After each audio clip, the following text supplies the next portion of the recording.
All right, next slide. Here's the one word that I think is why we are having issues, probably more so in my part of the county, is this word called KARST. Your new word of the day. If you remember nothing else tonight, remember the word KARST. It means basically fractured bedrock. It is like Swiss cheese in the bedrock below us. And it is constantly moving the water around, mixing it together, making more cracks, making more caves, making more fissures, all kinds of stuff. And so that allows whatever contaminants is on top of the ground to very easily and very quickly get to our groundwater. That's, I think, is what our main problem is. Okay. And you can see how much KARST there is in the state of Wisconsin. So the DNR has finally figured out that maybe those people that have KARST have to have a little different set of criteria. So you'll see here, St. Croix County was one of 12 counties that they're studying now because of the KARST bedrock and the problems with water quality. And so you'll see where the other counties are up in the northeast. Kewaunee County, there's a lot of stuff going on with Kewaunee County. If you just Google Kewaunee County, you're going to get a whole lot of stuff to read about. But the next slide is why I get concerned, is because when you look at the DNR's analysis of the soil percentages of Kewaunee County and compare that with the analysis of St. Croix County, those pie charts look an awful lot alike. They're really close. And if Kewaunee County has a third of their wells, and that was just the wells they tested, they have a third of their wells that are contaminated, what's St. Croix going to be like when we start getting several CAFOs in the door now? Because they love to come in and buy up the larger dairy farms. That's happening in Dunn County. You know, that was actually a butter company trying to buy a larger dairy over there in Dunn County. So, and our dairy that's down the road from me got sold in March to a guy from Nebraska by the name of Todd Tulls. And he's got dairies all over the country, him and his family, from California to the Midwest. So this is getting to be the typical what happens. What? Oh yeah.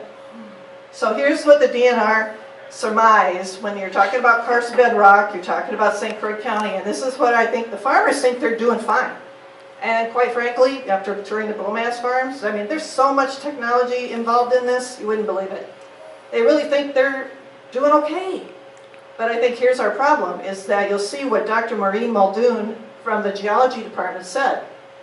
Current codes are not protective. So your current codes on runoff of manure are not protective and are based on a sand column study that does not represent field conditions. The data's wrong. The farmers are being given wrong data and being given wrong calculations. This is what they're starting to surmise. Because you'll see in the next bullet point, farmers believe that if they follow the rules, they won't cause groundwater contamination. But when you're dealing with KARST, that might be a different story. So, next slide. What do people do when they're like my neighbor and they don't have drinking water anymore? We've had E. coli found in the wells in our township. We've had salmonella found in the wells in our township. And what I find disturbing is when I ask these families, because Jenny and I was my right-hand woman, we went door to door a lot this summer to a lot of our neighbors. When they find this type of stuff in their wells, I said, where is it coming from? Because if there's some kind of food recall for Taco Bell for salmonella poisoning, you know, they hunt that down like nobody's business. But what I'm finding out there is that nobody seems to want to hunt it down. Where's the E. coli coming from? How can we change this? Nobody knows. Nobody knows where it's coming from. Nobody seems to want to know where it's coming from. That's what bothers me. And so, what I find struggling with this is families in my township have no resources. The Wisconsin program to replace your well, you'll see that you have a $65,000 income limit, and that's a household limit. And the most you will get is $9,000. And when you're paying $20,000 to $30,000 for a new well, that's not a heck of a lot of money. So a lot of people just drink bottled water. That's what one of my neighbors told me. We just start buying bottled water. The other neighbor told me I drink the water anyway. He's not a woman, he's not pregnant, he'll just drink the water anyway. You know, although the public health ladies tell me, because I worked with public health for many, many years in the county, they tell me, don't be drinking it long term. because especially if you have a compromised immune system, you're under chemotherapy or any other kind of autoimmune disease, excessive nitrates is not good. And obviously bacteria in your water is not good. So, anyways, Iowa, where I come from, has rural water. I mean, they have water towers dotting the countryside that pipe water into the farms. And Dan can speak for this because he's from Iowa too. So I said that to the gal at the DCAP, or the Wisconsin Department of Trade and Agriculture, that I went and talked to on Monday. She called rural water a Band-Aid. So it's like, okay, so what's someone supposed to do then? I mean, Band-Aid's better than nothing. So, anyway, next slide.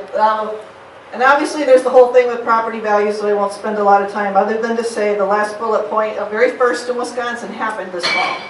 Somebody got their tax assessment lowered because a hog CAFO built right next to them. And so when he went to build a new garage, and the tax assessor came and tried to up his tax assessment, he said, "What?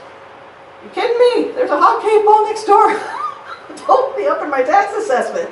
But they still were going to do it anyway. So he went through the whole appeals process all the way up to the Department of Revenue, and they lowered it by 27%. That was a first in the state of Wisconsin for somebody getting their tax assessment lowered due to a CAFO. So, what's local government's been doing? Roy's already kind of talked about that and some of the options that they have. We obviously as counties need to stick together and learn from each other, and now I'm tapped into this network across the whole state of Wisconsin about all these people that are having similar problems. It's like belonging to a club you never wanted to belong to. You know, kind of like the cancer club. You don't want to belong to that club. But you don't want to belong to the nerve, dairy, whatever club either. So, lastly, what can you do, as Sean had asked earlier? Yeah. First off, you don't take clean drinking water for granted. You need to stay informed. This is not the good old days anymore, and we're on the brink of some water wars here, and so we need to protect our water. If you have a private well, get that tested annually. Public Health will tell you, get that tested annually, because Emerald and Forest are not the only two townships that are having water quality problems, okay? Obviously, the county park over in Somerset's having water quality problems. The big thing I will say to you, what you can do every single week, make your food dollars speak for you. Pay attention to where your food comes from, how it's raised, how it's processed. Start asking questions. And it may cost you a little more money, it may not cost you a little bit more money. But start prioritizing that. And I was so ecstatic when I found out that the Farm and Home on the north end of New Richmond here, they sell certified organic milk. So guess where I've been buying my milk now the last few weeks. And they've got hormone-free, natural-grown beef and pork, and you don't have to buy half a cow at a time. You can go in and just get a roast or two. So pay attention to that kind of stuff. Seek that out. Because what I learned in corporate America is the golden rule. And not the golden rule you think it is. The golden rule is, he who has the gold makes the rules. Right? That's the golden rule in corporate America. So, as consumers, we have the gold. And the corporations will follow us where we spend our money. So if we quit spending our money off of the cheap food that's going on in these factory farms, they'll start listening to us. Obviously, you can speak, provide written comments at all these hearings, and they've had a slew of these hearings lately because of everything that's been going on in the state of Wisconsin. And lastly, of course, you have to barrage your elected officials, from Roy all the way up to the governor. You have to let them know what your thoughts are, what your concerns are. So, last slide. And I love to tell people, well, I love the cream in my coffee every morning. I need clean drinking water in the first place to make the coffee. So we have to worry about our water. Farming has changed. It has. It's different than when I was growing up as a kid. But our need for safe, clean drinking water will never, ever change. So, questions. We do have a Facebook page. We do have a website out there that we update regularly with blog entries. So, please get on that and learn as much as you can.